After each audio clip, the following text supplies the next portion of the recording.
If you enjoy our Sinclair and want to support the show, please visit our page at patreon.com/oursinclair.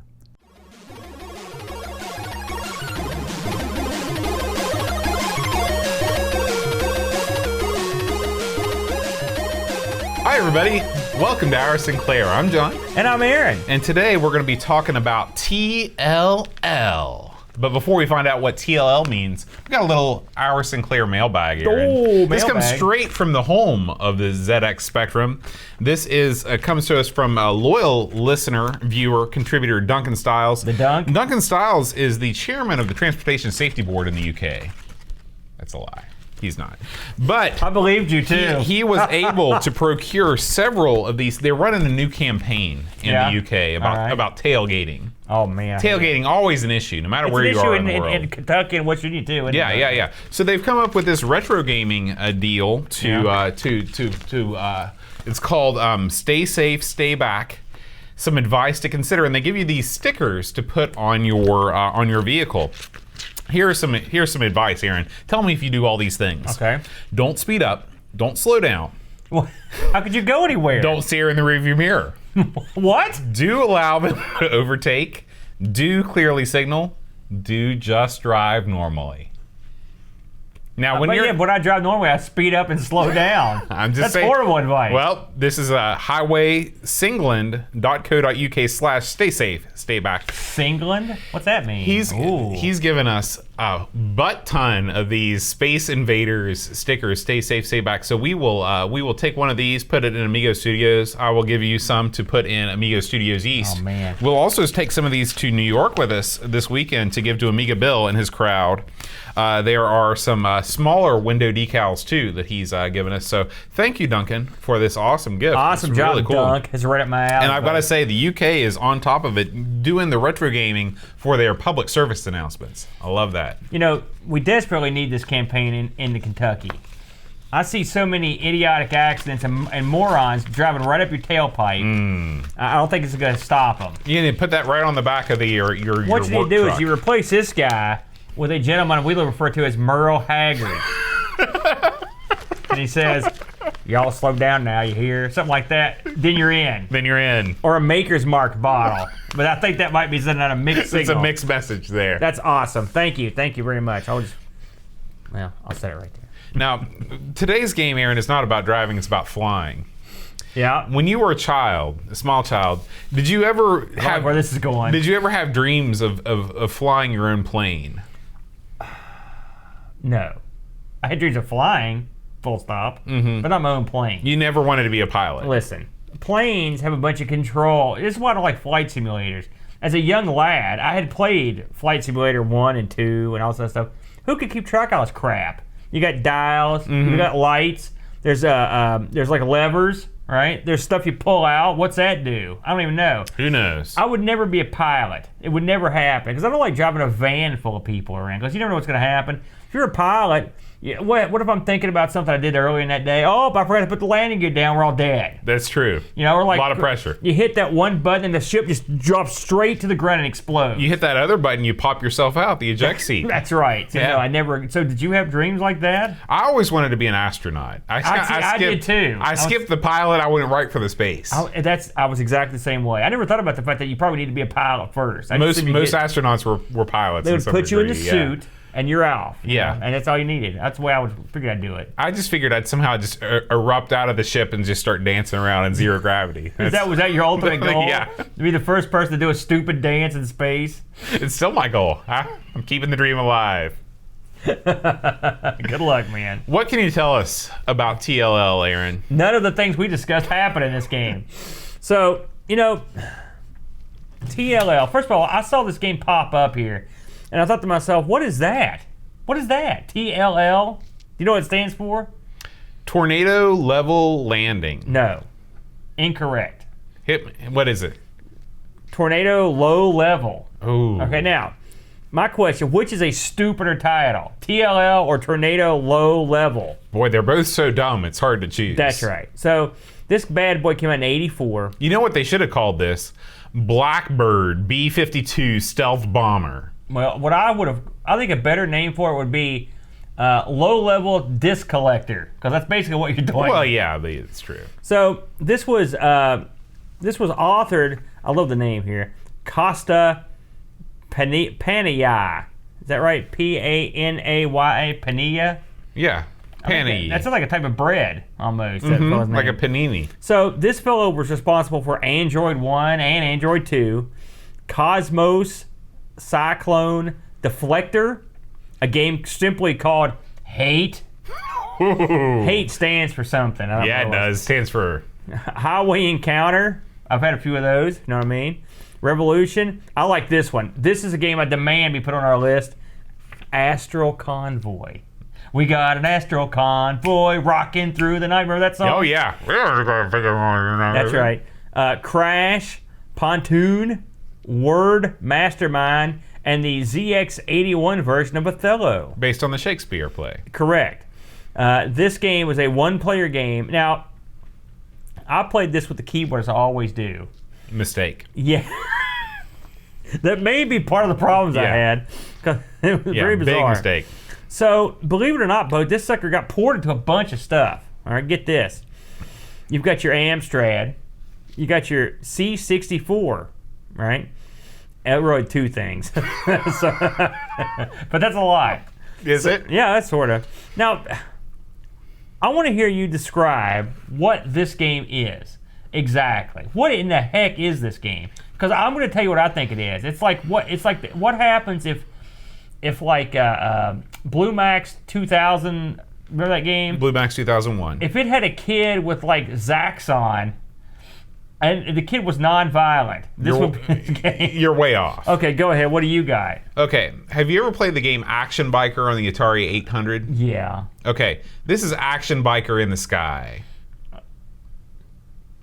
Okay. Okay? Elaborate. Well, Pixels at Dawn turned me on to this analogy, not 30 seconds ago in the chat, but he's 100% right. Ridiculous. Okay, so Action Biker is a game where you drive a motorcycle around and you collect different parts of the motorcycle to race the motorcycle at the end of the game. And it's a totally open world deal, okay? So you can fly anywhere at any time.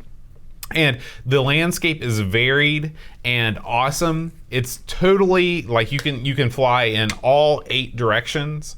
And this is a game where I'd say the part of the game that really falls flat is the actual game itself. Yes. Now see, hold on right there. Everything you just said, yes. Is the game impressive? Absolutely. The engine, impressive. The plane flying around, it's like if Blue Max was free reign. Yeah, Just go anywhere you want. Yeah. There's power lines, houses. Now they're blocky, but in some ways you could say they are. This reminds me of a game that would be made today in the retro style. Right. It's a very Minecraft sort of deal. You know, and it's perfectly fine. Everything, that's all fine. So, but when you have a jet, what do you want to do with the jet? You want to do one of two things. Yeah. You want to fire guns out your front, Yeah. or you want to drop bombs out your bottom. Did you have to specify those? What a weird way to. That's a goofy way to put that. That's how I always think about it. You know, what do you not want to do in your cool jet? You don't want to fly real low and pick up discs on the ground. And circle around like a moron. Yeah. Because that's the only alternative you had. I watched playthroughs of this, and this is one of the few games I watched a playthrough before I played it. And I was like, let's see what the heck this is. And I watched the playthrough and just thought, oh, whoever's playing this is an idiot. What are they doing? Well, that's what you have to do.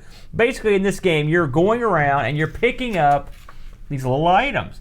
And so, much like a Zaxxon, you've got an altitude meter. It's exactly like Zaxxon. You go up and down, and if you're low, you can fly under bridges or power lines or whatnot. And if you fly high, you can fly over top of buildings. So it's pretty obvious stuff. And that's all great. I mean, this game seems like they built this game on rock and roll. No, and then once they had everything they needed, they're like, oh, we're out of time. Like, where's the rest of the game, man? Yeah. And that's what I was going to ask you, since you took a good hard look at this. What the hell's happening in this game? So, in this game, you're supposed to be, if you read the docs, I did. I've got some. You're really supposed to be bombing targets. When you're collecting these discs, it's representative of you bombing targets. Okay, so you're greeted at the beginning of this game with a world map, and you've got I don't know how many stages there are, maybe 8 stages, and they're represented by these big squares on the world map. And you go to each one of these stages, and you're flying around and you're trying to bomb, quote unquote, bomb these targets by basically picking up the discs.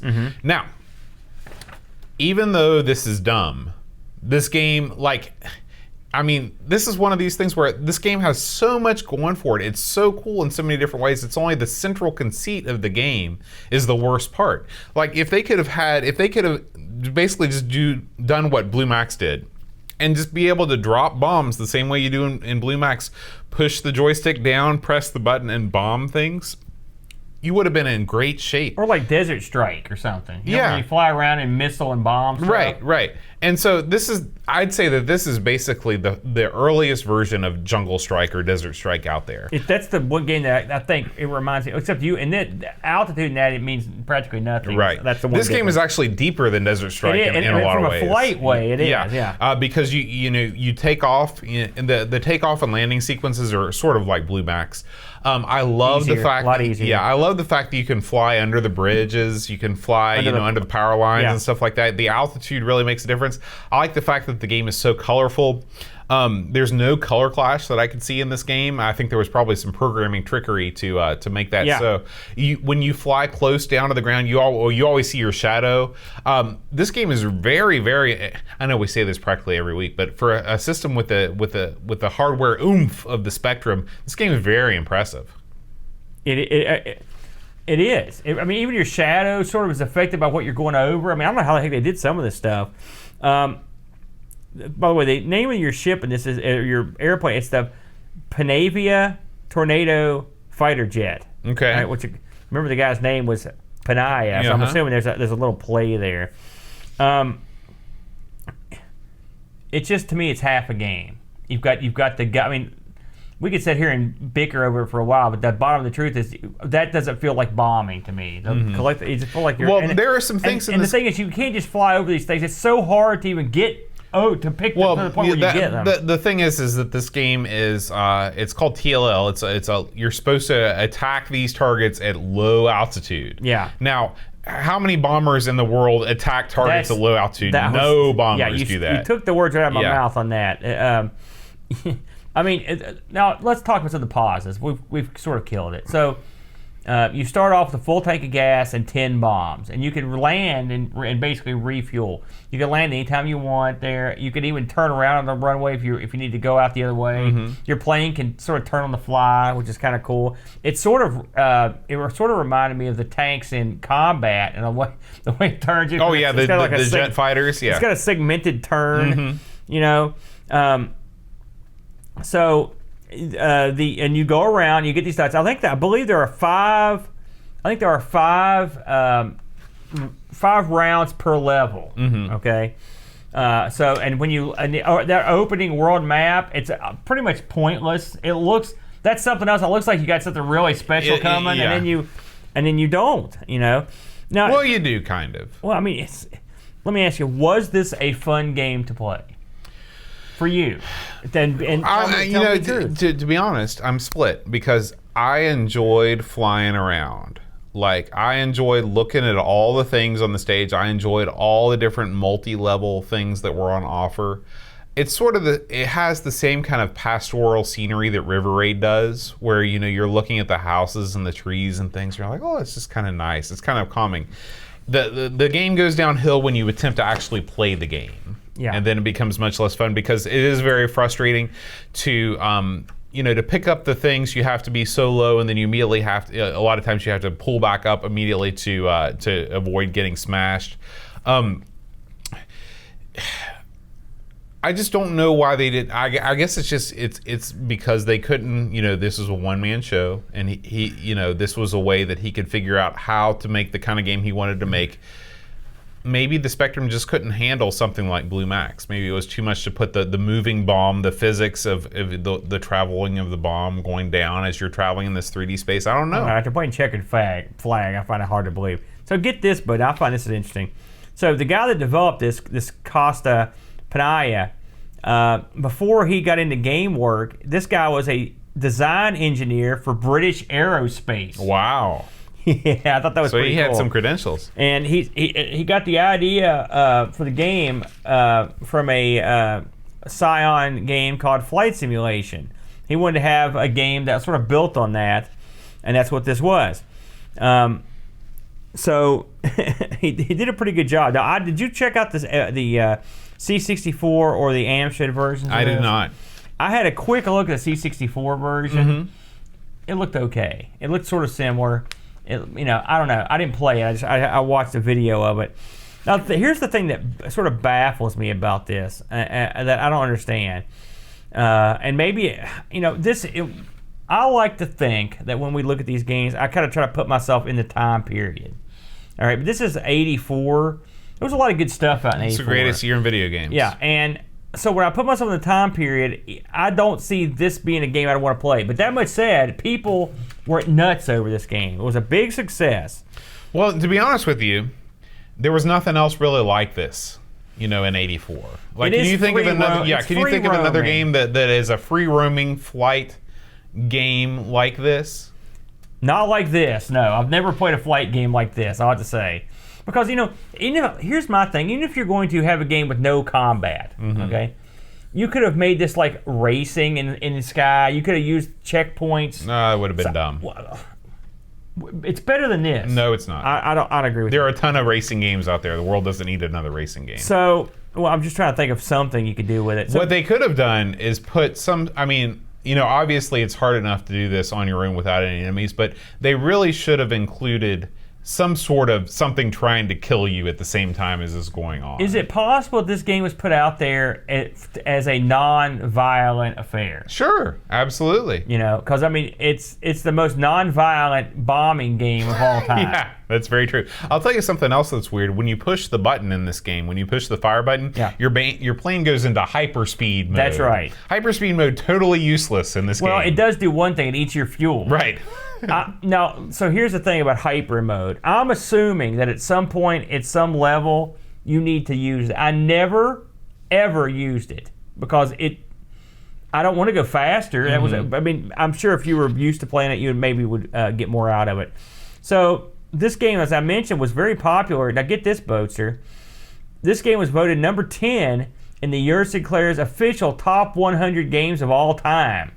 Retro Gamer ranked it as the 11th best game for the Spectrum, right? And that's a fairly new, that magazine, that's more modern. Right. So you've got scores for this game. Now, I went to the World of Spectrum, of course. 8.16, a very lofty score. Crash gave it an 81, CFG 9 out of 10, Sinclair User 8 out of 10, Computer Gamer 13 out of 20. So clearly, we are stupid because we're not seeing this. Well, everyone else thinks this is great. I was sure I was doing something wrong. So that's when I talked to you, like, Bo, what are we doing with this game? And when you here's the thing. I'm torn. I really am torn on this one because the game itself, the picking up of the discs, is not fun. No. It's frustrating. It's difficult. It makes you want to tear your hair out. But if you just fly around and just experience, it's almost like a VR type thing, where you put on the goggles and you're flying around this whole world. You can do whatever you want, I almost wish that they would have removed the game entirely and just let you fly around these 3D spaces. They did remove the game entirely. Now, something else we didn't mention, it's got a radar scope in the corner or a map. Mm-hmm. I like radar scope. That's tremendous. We were just talking earlier about another game that didn't have that, and this game was out 10 years before. Yeah. And it has. It's from a programming perspective, this thing is top shelf. Mm-hmm. Again, I am baffled and humbled at the abilities of the ZX to perform these feats. But as a game, sorry, I'm giving this the dud. I didn't like it.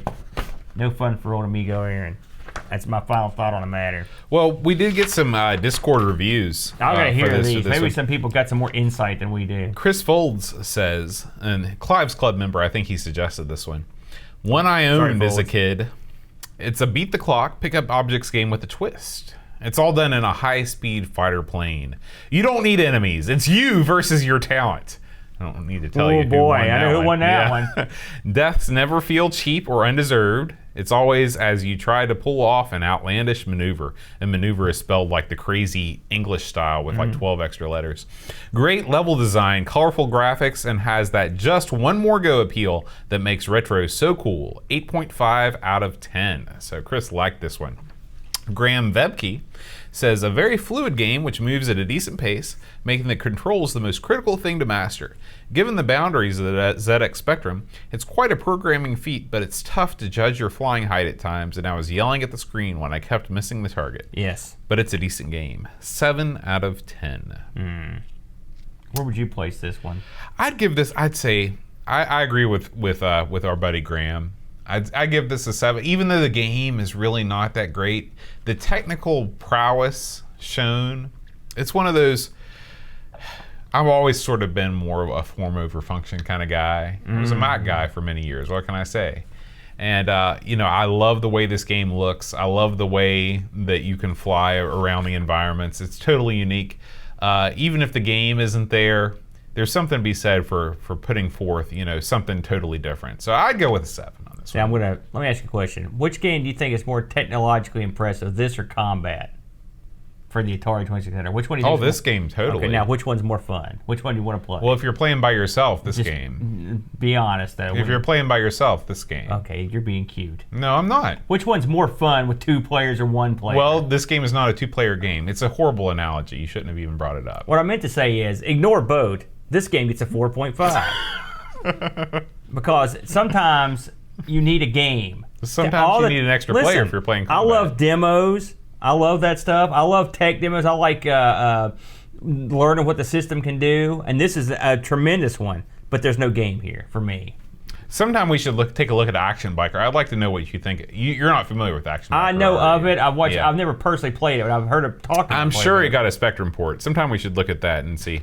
But anyway, Aaron, this week we have a new iTunes review. Oh boy. Yeah, so guys, if you're listening right now and you've not left us an iTunes review, please do. Even if you hate Apple, you've never used iTunes in your life, iTunes reviews are used by a lot of other podcasters to do lots of kind of like promoting and things like that. Like the iTunes database remains vitally important for people that are discovering the show for the first time. So we love it when you leave us iTunes reviews. Like this guy, Dave Garside. Dave! From the United Kingdom. He said, just found your podcast, and great as a Brit to get a U.S. perspective as I lived through the time that the Spectre was released. But guys, it's ZX Spectrum.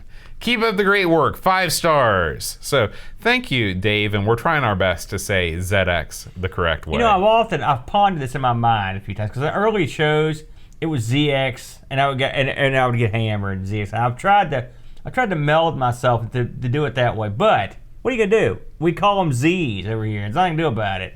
It's a cultural difference. But I'm working on it. It is. So, Aaron, before we go, I'd like to thank our supporters, Laurent Giroux, Gary Heather, Eric Nelson, Harbo Knott, Graham Vebke, Frodo NL, Tapes from the Crypt, Pixels at Dawn, Chris Folds, Paul Harrington, and Christopher Hassel. If you'd like to support Our Sinclair, if you like the show, you can go to patreon.com/Our Sinclair. And Aaron, next week, we're going to be taking a look at RoboCop. RoboCop? Yeah. Hot dog. Yeah. So, we will see you then. Until then, rewind tape. And press play.